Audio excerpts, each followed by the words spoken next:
Good day mga ka-sports natin dyan. Creamline Cool Smashers, easy win nga ang nangyari kahapon sa laban nila kontra sa Capital One Solar Spikers.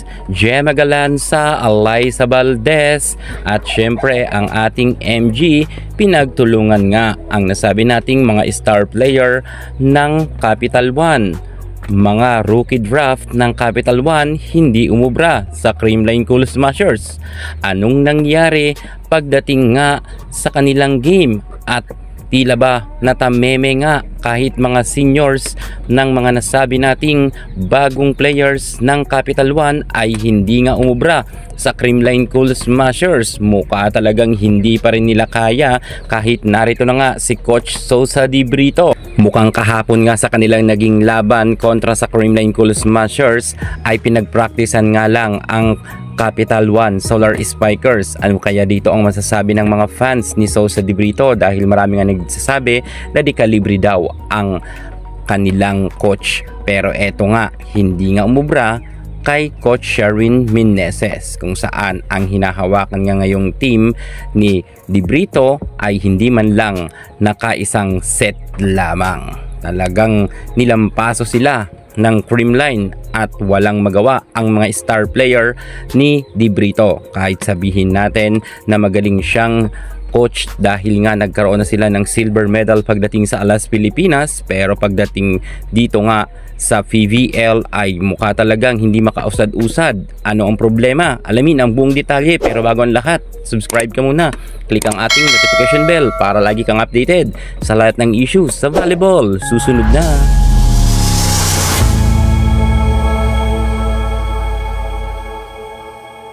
First game pa lamang to sa PVL on tour kung saan ang Creamline nagpakitang gilas agad. Hindi man lang nagkaroon ng kahit isang set ang nasabi nating Capital One. Partida pa yan, hindi nga naglaro si Bea De Leon at si Tots Carlos at ang ibang star player ng Creamline ay hindi nga muna pinaglaro ni Coach Sherwin Meneses. Bagkus sinubukan nga ang mga nasa rookie draft at effective naman ito. Capital One nakakuha lamang ng 10 punto sa set 1 at pagdating sa set 2 bahagya naman lumaban sila sa Creamline, pero bandang dulo ng laban talo pa rin sila. Sa third set naman 10 points na naman ang nakuha nila at talagang wala talaga silang laban sa Creamline. Hindi nga sila nakaporma. Tila natameme nga ang Capital One players dahil hindi man lang nga sila makahabol-habol sa scores pagdating sa Creamline. Hindi nga sila makalamang. Grabe rin talaga kasi ang ipinakitang kumpiyansa at ganda ng galawan sa loob ng court ng Creamline Cool Smashers.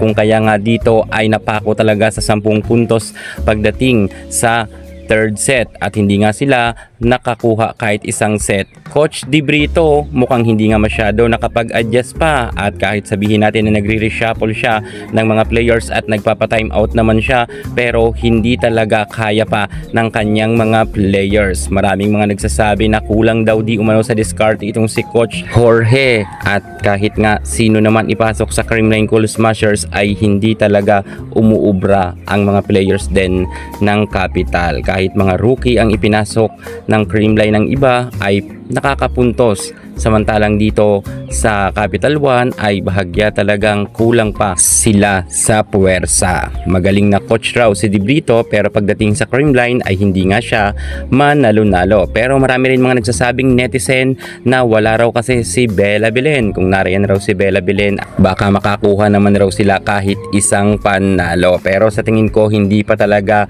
uubra ang kupunan nga ni Coach Di Brito pagdating sa Creamline Cool Smashers. Iba talaga ang diskarte ni Coach Sherwin Meneses. Kita naman natin na kahit nga ang mga veteranang players na iba ay hindi pa ipinapasok yan ni Coach Sherwin, pero talagang nakikipagpukpukan ang mga galing nga sa rookie draft na mga player ng CCS. Pero okay naman, lumaban naman kahit papano ang Capital One sa second set. Talagang sadyang hindi pa nila kaya ang Creamline Cool Smashers kapag sa bakbaka na talaga na tunay. Siguro kinakailangan talaga na kumuha pa sila yung mga magagaling talagang spikers. Pero tingnan natin sa pagbabalik ni Bella Belen dahil ito raw ang bala ng ating Coach De Brito kung talagang kakayanin na ba ni Belen ang Capital One. Pero ngayon, bokya muna nga sila pagdating sa Creamline Cool Smashers. Lalo't ngayong araw nga, ang makakalaban nila ay ang Signal HD Spikers na isa rin sa malakas na team. Sigurado tayo na hindi dito makakaporma ang Capital One. Siguro bawi na lang sila sa PVL Reinforced Conference or All Filipino Conference. Baka dito ay makapag-adjust na itong si Coach Jorge. Sa kasalukuyan ay talagang taob muna sila ng Creamline Cool Smashers at talagang luhod talaga ang kupunan nga ni De Brito. Yan muna ang pinaka-latest natin sa mundo ng volleyball. Thank you so much. God bless.